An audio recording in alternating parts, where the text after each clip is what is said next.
Hi, I'm Ted Sarandos. I'm the co-CEO of Netflix, and the last thing I binged was Running Point with Kate Hudson. How does it feel to be at Netflix for 25 years?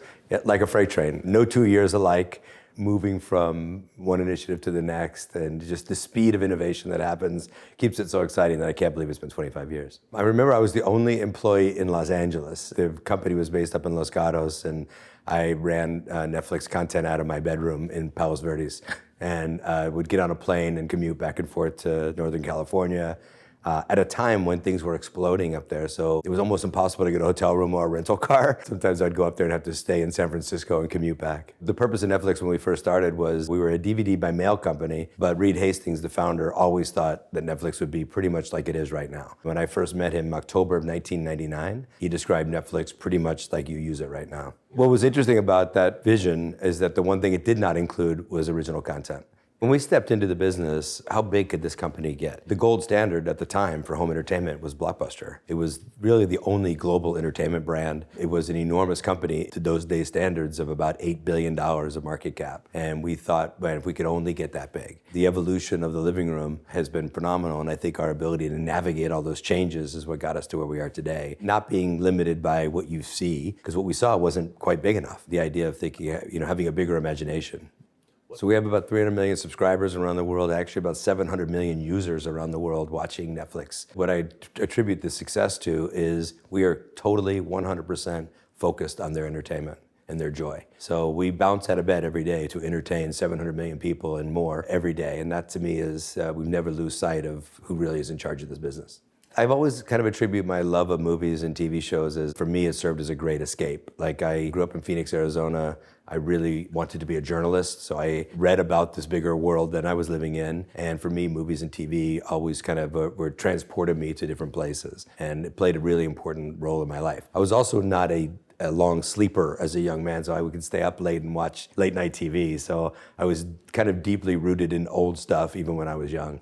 Literally my first binge, 1975, Mary Hartman, Mary Hartman. KPHO was the local TV channel that aired Mary Hartman during the day, during the week. And of course I was in school, so I couldn't watch it. And my parents would allow me to stay up on Sunday nights when KPHO ran all 5 episodes back to back. I always have seen Mary Hartman in binge mode, 5 episodes a sitting. Mary, you're looking at a waxy yellow buildup. No, I'm not. I am looking at a label that says, that can't be. I do get to the last episode of all of our shows that I start watching, and it's not for homework. I'm usually all in. And I'll let you in a little secret about myself. I'm an incredible optimist about entertainment. When I'm watching something, I'm always expecting it to get better. In a week, I probably watch 7 to 8 shows. I have not forgotten my Netflix password, actually. I do forget most of my other passwords, though. Nobody shares my paid account.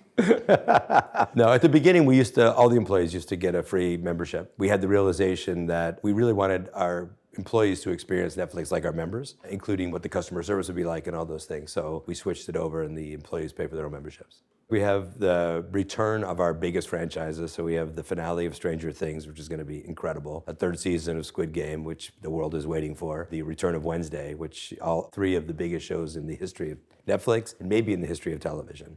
And our film slate with films from Guillermo del Toro and Noah Baumbach and a new Knives Out film. It's just an incredible embarrassment of riches in 2025. The final season of Stranger Things is a thrill ride, but an emotional thrill ride. There won't be a dry eye. I do know how it ends. I think Stranger Things is a big universe. You see it in novelizations of the stories and the characters. You see it in consumer products. You see it in the live stage show, which is a prequel to Stranger Things, which is playing hugely successfully on the West End now, and it's going to be opening on Broadway in a few months. There's something really exciting about a live event that surrounds your favorite film or your favorite TV show. Being able to interact, to be able to create content that you're a part of, to be able to express your fandom. We've done traveling events in the past that started actually during COVID. We did a Stranger Things drive-through experience that people just flipped out for. And it's led to ongoing experiences like the Squid Game challenge and the Bridgerton Ball, where people on their own nickel come in incredibly elaborate costumes and go to a Bridgerton Ball that takes like 3.5 hours, and people propose marriage there. And it's that emotional connection with the storytelling that's really important. And we're trying to find some bigger scale so we could present it to more people more often. We're really thrilled about this. Sports is a live event that people gather around the TV to watch all at once. In a world where you can watch whenever you want, wherever you want, whenever you want it, and any screen that you want it, there's something very special about the ability to gather around and watch something together at the same time. That isn't true of every live sport that happens, but it's certainly true of Christmas Day football. What we're trying to do with things like that is create an entire entertainment event around those two football games. To me, it's like sports is part of the entertainment experience, and we want to be part of your entertainment experience. I was holding my breath the whole time watching Beyonce's halftime show on Christmas Day. I was actually more nervous about that than I was about the games, because our ability to get into the stadium to do the rehearsals was really tight. I could not believe how flawless that halftime show was. I was cheering the whole time. The thinking about these halftime shows in mind is that it isn't a constant one-up, but it's a constant improvement. And by the way, we set a very high bar for ourselves with Beyonce out of the gate. This ain't Texas, ain't no hold 'em. But we definitely want to make that part of the entertainment experience. I want to remind football fans and families who are watching Christmas Day football on Netflix that it's Christmas Day. So there'll be a lot of entertainment that's kind of rooted back in the family and rooted back in the holiday. I receive 150, 200 email or texts a day. I have no idea how some people might get that number, but I do get a lot of texts, random blind texts that are pitching something. I do give myself little hints of who these names are in my phone, so when it comes up ringing and I'm in a crowd, I'm not showing off who that might be.